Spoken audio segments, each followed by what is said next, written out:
Ladies, ito yung mga maaari mong gawin para ma-inlove sa iyo ang lalaki. Hello guys! So, ang topic natin for today, eto, mga tips para ma-inlove sa iyo ng husto ang lalaki. So, kung nakaka-relate ka, panoorin mo ito.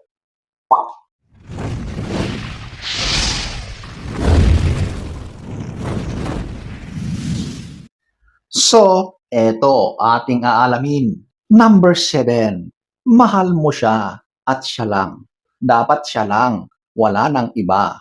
At kapag nararamdaman ng lalaki na mahal mo siya, sigurado na ganun din ang isusukli niya sa pagmamahal mo. Whoops! Of course, may mga lalaki na exempted dito kasi meron talaga yung hindi makontento na mga sinasabi nyo. Wala yun. Pero karamihan ng mga lalaking nagmamahal at kapag nakikita nila na mahal sila ng kanilang kapareha, sigurado na yung pagmamahal na yan ay talagang bigayan, nagsasalubong yan. Kapag alam niya na mahal mo siya, kampante na yan, masaya na yan. Sigurado na mas magiging productive yan sa kanyang ginagawa dahil inspirado siya. Dahil sa iyong pagmamahal. At siyempre, mamahalin ka niyan ng lubusan. Number 7. Number 6, iparanas mo ang tunay na ligaya. So, ito yung S. Kung napapansin nyo, laging kasama ito sa aking mga advice or mga sinasabi pagdating sa ganitong usapin. Dahil ito naman talaga ang isa sa ninanais, inaasam, gustong-gustong mangyari ng mga magkakarelasyon at ganoon din sa lalaki. Kaya para ma-inlove sa iyo ng husto ang lalaki, gawin mo yan sa kanya. Iparanas mo yan. Ang lalaki, yan ang gustong-gusto niyang maranasan sa kanyang kapareha.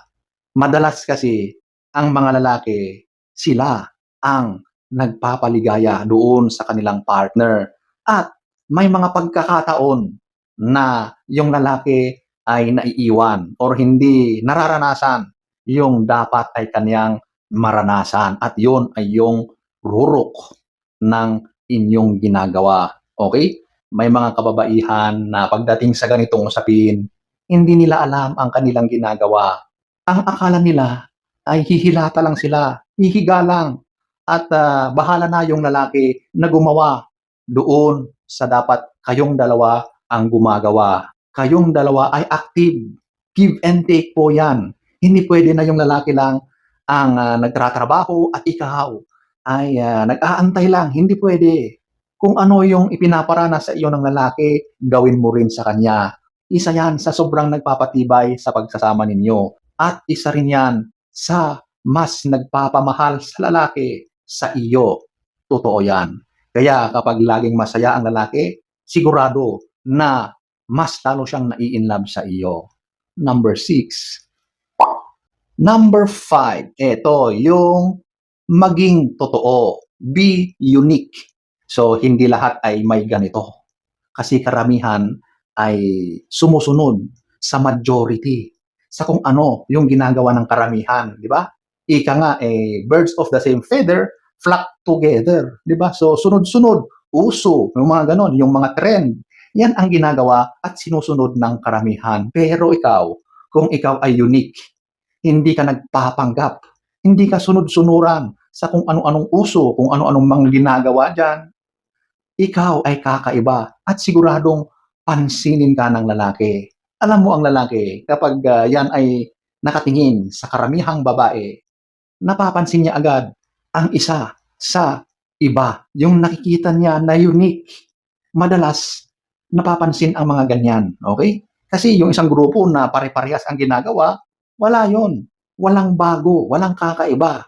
So ang lalaki, doon siya naging interested doon sa unique.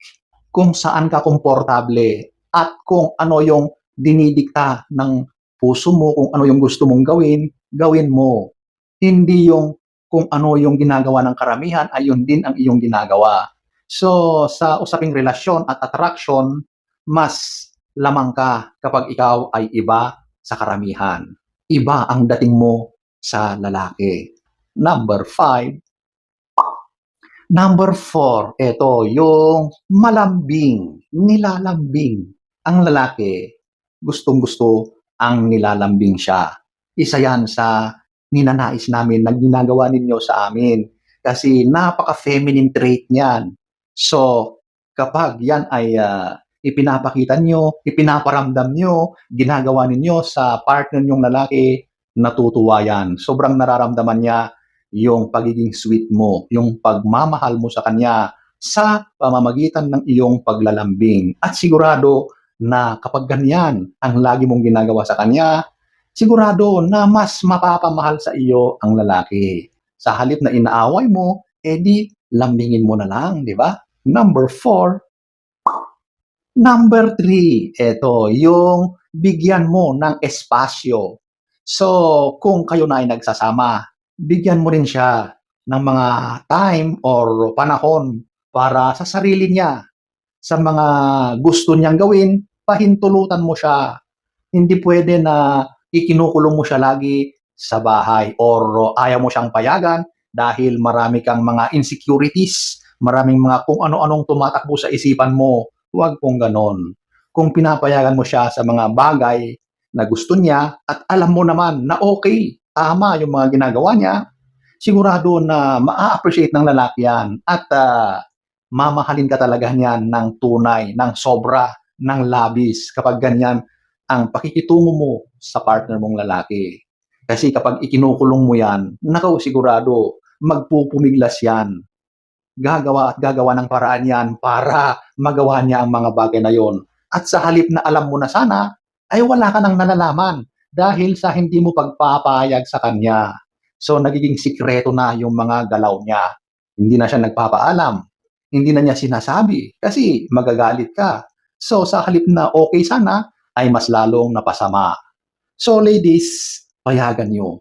Bigyan nyo ng space as long as alam nyo kung ano yung mga activities na ginagawa ng partner ninyo. Number 3. Number 2, eto, huwag maging sobrang seloso or possessive. Alam nyo, napakasarap na nakikita namin ang mga babaeng nagsiselos. Ang cute tignan, nakaka-inlove yun. Pero kapag labis-labis na, hindi na yan nakakatuwa, kundi nakakainis na, nakakairita, at nakakawala na ng gana. So ladies, yung pagsiselos dapat nasa lugar.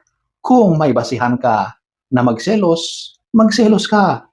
Ipakita mo na hindi mo nagugustuhan yung mga pangyayari, yung mga nakikita mo or mga nasasaksihan mo. Normal ang pagsiselos. Pero kapag labis-labis na, yung tila hindi mo na nakokontrol yung sarili mo, out of bounds na yung mga ginagawa mo. Sobrang masasakit na yung mga pananalita mo at humahantong pa yan sa pisikalan, hindi na yan tamang pagsiselos. At nandiyan din yung pagiging possessive mo. Yung sobrang parang ikinukulong mo na yung partner mong lalaki. Hindi mo na siya pinapayagan na gawin yung mga gusto niya. Kasi iniisip mo na baka aagawin siya ng iba. Sa halip na ma-inlove sa iyo ang lalaki, hindi na, mawawala na yung pagmamahal niya dahil sa mga ipinapakita mo. So, para mahalin ka ng tunay, ng husto ng lalaki, yung mga bagay na yan ay dapat nakokontrol mo. So, ayun po, ang number 2. Number 1, maging kaakit-akit ka. Nag-uumpisa lagi yan sa nakikita ng lalaki sa iyo. Totoo yan. Siyempre, bago siya ma-inlove ng husto, kailangan mo na ma-attract siya sa iyo. So, para ma-attract ang lalaki, dapat napapansin ka niya. Nagkakagusto na siya sa iyo. At nag-uumpisa yan sa unang tingin. Yung unang pagkita sa iyo, dapat meron na siyang nararamdaman. Nagagandahan siya. Attracted siya sa iyo. So, doon yung first base, ika nga. So, dapat ladies, para mapansin ka, para ma-inlove sa iyo ang lalaki, umpisahan mo muna sa sarili mo, sa kung ano yung nakikita ng lalaki. Yan talaga ang kauna-unahang dapat mong ayusin sa sarili mo. Real talk lang tayo kasi talagang yan naman ang unang basihan ng attraction, yung nakikita ng ating mga mata. So, para ma-inlove sa iyo ng husto, dito muna tayo sa pagiging kaakit-akit. Number 1, so, ayan po ang ilang mga tips para mamahalin ka ng husto ng lalaki. So, sana ay nagustuhan nyo ang ating topic for today. Next story time. Don't forget to subscribe.